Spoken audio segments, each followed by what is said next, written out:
Bonjour à tous et à toutes. Je vous salue dans le nom précieux et merveilleux de notre Seigneur de gloire Jésus-Christ, qui me donne vraiment aujourd'hui la grâce de pouvoir partager avec vous quelque chose de vraiment particulier. Aujourd'hui même, nous sommes le 1er octobre 2022. Nous sommes vraiment, on va dire, pas nous, mais le monde, on va dire, d'une part, et plus particulièrement ici en France, il y a la célébration vraiment de la mort. Ça paraît vraiment étrange qu'on puisse célébrer la mort. C'est vrai que depuis un certain temps, je ne parle plus de la fête d'Halloween. Je crois que plusieurs chrétiens, vous savez que la fête d'Halloween n'est pas une fête pour les chrétiens. Nous avons vraiment la vie, il n'y a point de mort en nous. Nous avons la vie en Christ et si nous voulons fêter ou célébrer quelque chose, c'est vraiment la vie. Alors, je crois que ça, vous le savez. Aujourd'hui, je ne vais pas parler vraiment d'Halloween, je ne vais pas parler de la fête des morts, je ne vais pas parler de mort, mais je voudrais parler vraiment d'une expérience très forte que j'ai eu à vivre. Ce qui s'est passé, j'ai pour habitude notamment de prier pendant la nuit. Donc, je me lève, soit je prie vers minuit et puis jusqu'à une certaine heure, ou alors je me lève à 3 heures et je prie jusqu'à 6 heures donc jusqu'au matin et au lever du soleil. Et là, je me suis couchée, je crois, il était presque 6h30. Et lorsque je me suis endormie, j'ai eu en l'espace de 30 ou un peu plus une vision très très forte qui m'a, je ne vais pas dire que cette vision m'a troublée, mais elle m'interpelle. En tant que sentinelle, en tant que femme de prière, en tant que fille de Dieu, tout simplement, lorsque nous avons des révélations, il est important pour nous de ne pas négliger cela, parce que le Seigneur nous interpelle vraiment à l'œuvre, à faire des choses. Il nous appelle, il nous interpelle vraiment à nous tenir à la brèche. Et je crois que ce que j'ai reçu, le but est vraiment de pouvoir sensibiliser le corps de Christ. Donc aujourd'hui, je vais parler notamment de la France, plus particulièrement parce que c'est ce que le Seigneur m'a montré. J'ai eu à faire vraiment un songe en 3 étapes.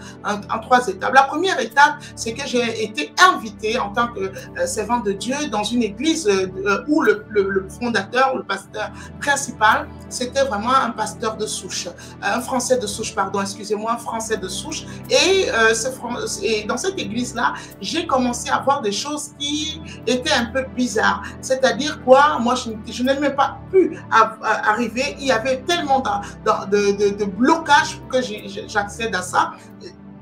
Si encore c'était illimité qu'à moi, il y avait plusieurs autres personnes, même les fidèles. Alors le Seigneur, je crois que le Seigneur est en train de me montrer, d'ouvrir les yeux sur un point bien spécifique en ce qui concerne, je parle ici vraiment d'une sensibilisation pour nos frères et sœurs de France, hein, plus particulièrement les Français de souche dans ce premier bloc. Alors j'ai vu dans un autre bloc où il y avait vraiment des prophètes. Donc le prophétique était vraiment tellement combattu et je dis encore, on était ici en France. Le prophétique était vraiment combattu de telle sorte que les prophètes, j'ai vu une représentation en quelque sorte des prophètes qui ont été mis dans l'eau. Et ils ont été mis dans l'eau, mais ils n'accédaient pas, pas de manière entière, mais c'était vraiment les pieds. Il y avait l'eau était tellement sale. C'était vraiment comme si c'était vraiment du gasoil. Vous voyez vraiment l'aspect du gasoil.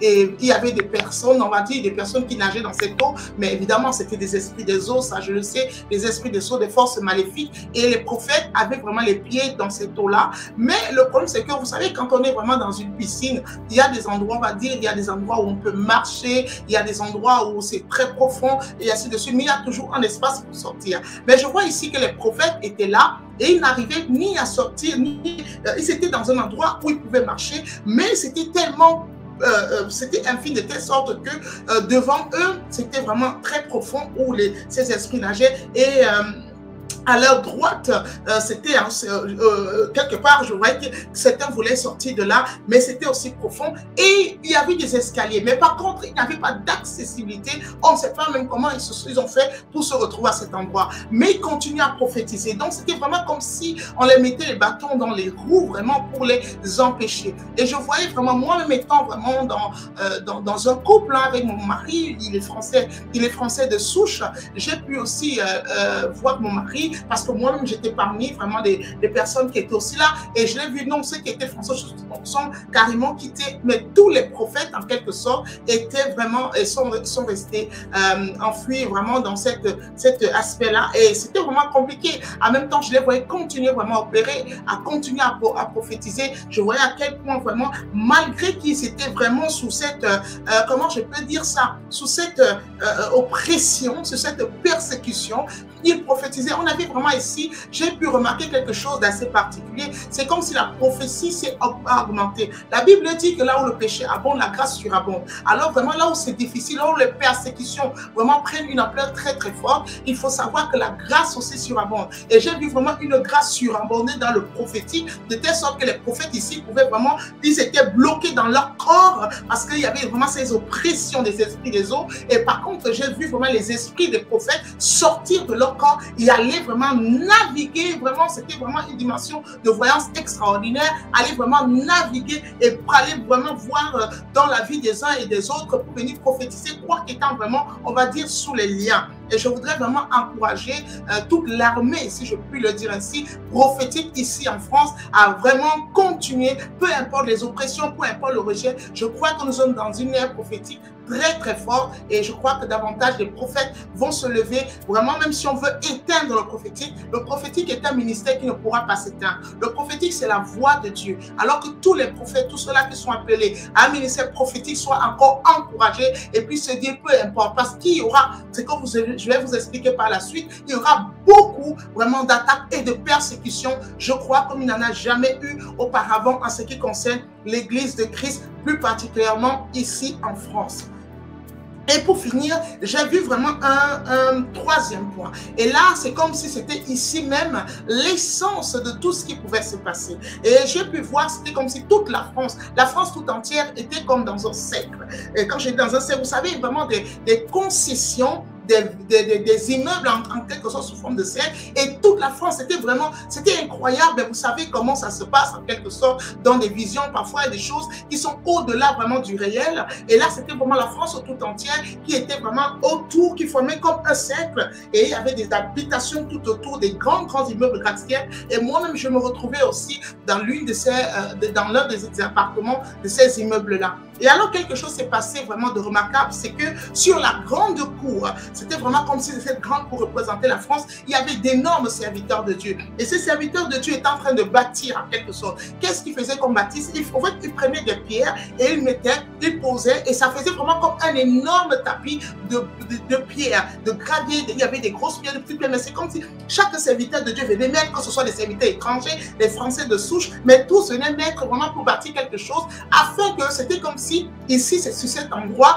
les gens devaient venir pouvoir marcher et ils pouvaient vraiment expérimenter quelque chose de merveilleux. C'était vraiment comme si tout était préparé et c'est là même que tout devait se jouer de manière glorieuse, de manière surnaturelle, de manière divine. Et quand ça a été bâti ainsi, il y avait encore un peu à faire, certes, mais ce qui avait déjà bâti était déjà tellement grand.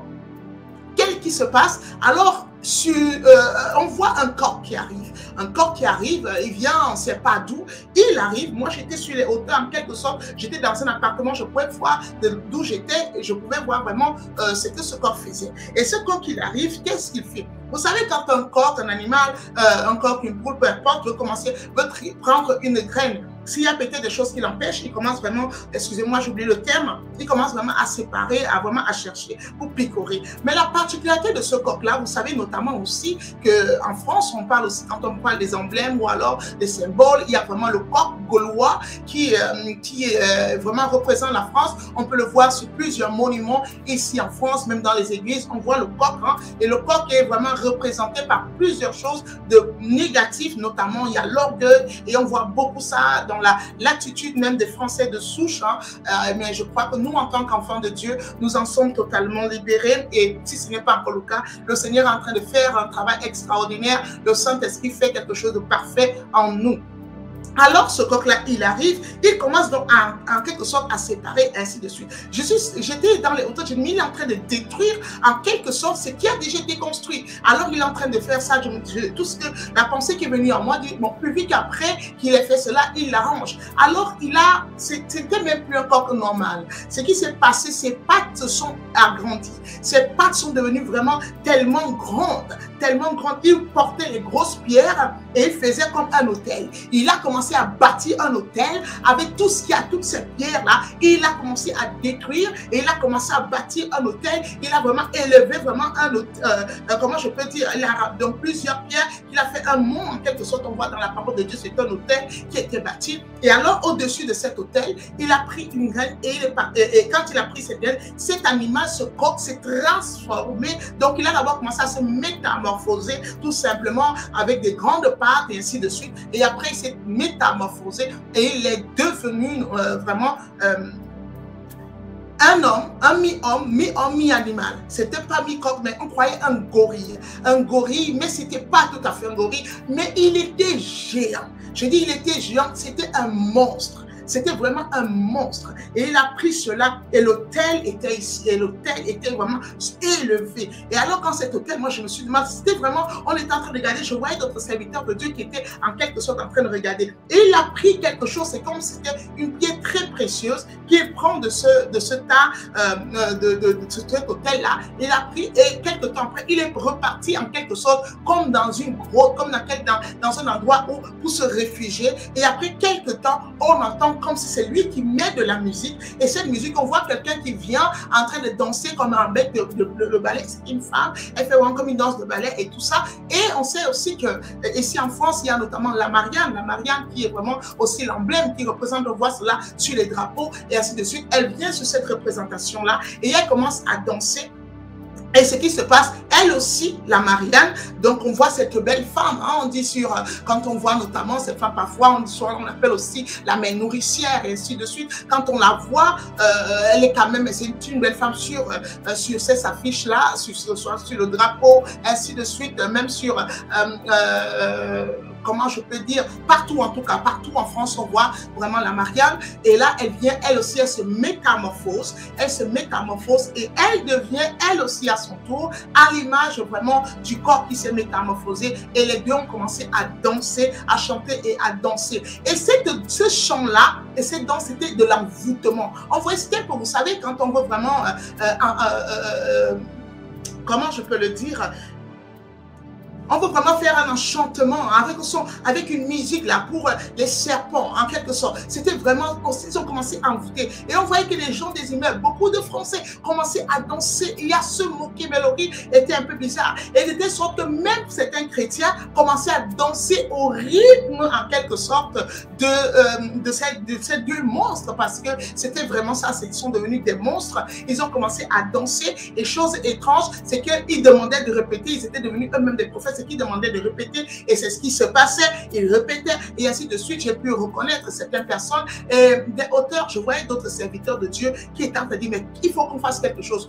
Bizarrement, ce qui se passe, les serviteurs de Dieu ont commencé à être dépouillés. Ils ont commencé à être dépouillés et par contre il fallait tout de même prier. Il n'y avait plus question seulement de prophète, c'était que ce soit prophète, pasteur, évangéliste, tout vraiment, on va dire, tout ministère confondu, ils ont commencé à être dépouillés et ils étaient en train de, c'est que cette femme a d'abord fait avant la danse, c'est qu'elle a sauté, on va vous dire, elle a pris sa toile, elle a sauté et elle s'est retrouvée sur l'autel. Elle s'est retrouvée sur l'autel et elle était devenue comme une offrande et après c'est là que la musique a commencé et il est venu apprendre l'autel, parce que l'autel en quelque sorte a pris une certaine forme lorsqu'elle est tombée sur l'autel.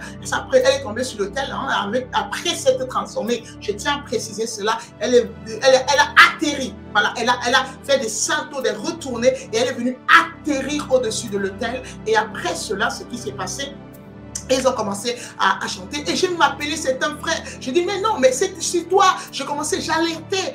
Je dis, mais arrêtez de danser, arrêtez. C'est de l'envoûtement, arrêtez de danser. C'est de la sorcellerie, c'est de la manipulation. Arrêtez, vous êtes en train de vous mettre vraiment dans cet engrenage. Quelque chose se passe, ce n'est pas un rêve. J'étais en train de crier partout, je marchais, mais moi-même, je voyais comment j'étais déjà.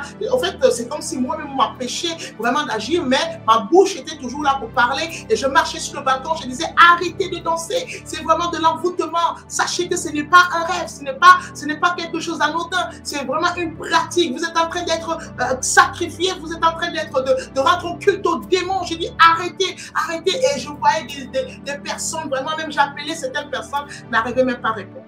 Donc, et c'est comme ça que ce songe-là a assez poursuivi. Et j'étais en train de vraiment, j'avais une sainte colère en moi, mais en même temps, c'est comme si j'étais aussi, en quelque sorte un peu impuissante parce que les choses étaient en train d'être faites et je voyais juste le peuple français, je voyais le peuple français, je voyais les serviteurs de Dieu français, je voyais les Français de souche, je voyais également des serviteurs même étrangers, étrangers aussi, qui étaient vraiment persécutés.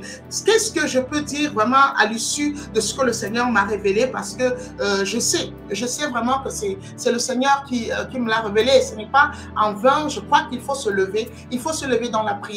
Vous savez, ce qui est exposé, ce qui est vraiment exposé, peut être condamné si nous nous levons dans la prière. Je crois qu'il y a des projets vraiment avec le gouvernement pour fermer la bouche, pour réduire, vraiment pour bloquer, pour vraiment limiter vraiment l'expansion de la parole, limiter vraiment l'expansion du royaume des cieux ici en France. Il y a un réel combat qui est en train de se préparer vraiment dans le secret et il est vraiment temps pour que l'Église se lève. Temps pour que l'Église se lève pour prier pour nos frères français vraiment de souche, les frères français, les Français de souche même dans les églises, parce que on va dire la Marianne en quelque sorte, qui est représentée par une femme, peut être aussi, on peut dire la femme, ou la mère vraiment de la République, qui fait en sorte que, ok, ce sont mes enfants, c'est donc parce qu'ils sont français de souche, je les veux pour moi, ils ne doivent pas partir à un autre Dieu, ils ne doivent pas aller à un autre culte, je les conserve pour moi et ils ne doivent aller nulle part. Donc même s'il faut s'opposer à Dieu, s'il faut limiter le christianisme, s'il faut vraiment bloquer, il faut le faire vraiment pour empêcher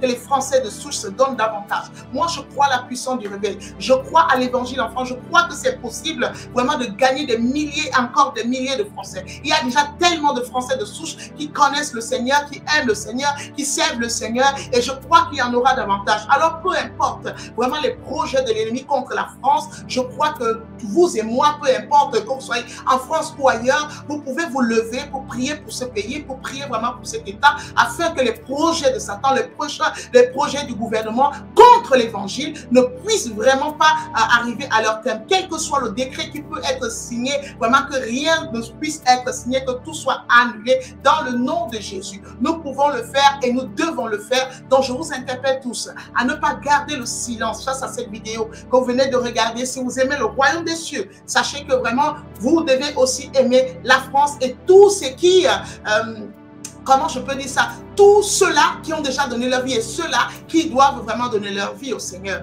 Il y aura beaucoup de persécutions. Il y aura davantage de persécutions. Mais la persécution aussi met vraiment en lumière cette réalité qui est le réveil qui est aussi en train d'arriver. Donc recherchez la puissance et soyez des femmes et des hommes de prière. Que Dieu vous bénisse abondamment.